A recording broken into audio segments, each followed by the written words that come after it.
নমস্কার। 2025 সালের প্রথম অর্ধ আমরা শেষ করেছি এবং দ্বিতীয় অর্ধে ইতিমধ্যেই প্রবেশ করেছি। কেমন কাটছে বায়ুতত্ত্বের রাশিদের? অর্থাৎ আজ জেনে নেব মিথুন, তুলা এবং কুম্ভ এই তিন রাশির জাতক জাতিকাদের এই বৎসরটা 2025 সালটা কেমন কাটছে। এই 2025 সালে ওই তিনটি রাশির জাতক জাতিকাদের আর্থিক উন্নতির যোগ আছে, কিন্তু একটা জিনিস মাথায় রাখবেন, ব্যয় ভাব প্রবল আছে, অর্থাৎ ব্যয়ের জায়গাটাও প্রচুর আছে। অর্থের ইনকাম হবে কিন্তু ব্যয়ও প্রচুর হয়ে যাবে এই বৎসর। এই তিন রাশির জাতক জাতিকাদের মধ্যে যারা চাকরিজীবী আছেন তাদের একটু সাবধান করতে চাই, চাকরির জায়গা বা কর্মের জায়গায় একটু সমস্যা তৈরি হতে পারে।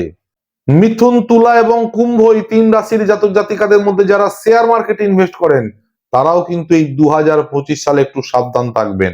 শেয়ার মার্কেটে আপনাদের লস হবার প্রবল সম্ভাবনা আছে, সুতরাং ঘাবড়ে যাবেন না বা ভেঙে পড়বেন না। সঠিক রেমিডিয়াল মেজারমেন্টের মাধ্যম দিয়ে কিন্তু এই সমস্যা থেকে খুব তাড়াতাড়ি বেরিয়ে আসা যায়। কাজেই ভালো অ্যাস্ট্রোলজারকে দেখিয়ে আপনি সঠিকভাবে রেমিডি নিন, অবশ্যই খুব তাড়াতাড়ি এখান থেকে মুক্তি পাবেন।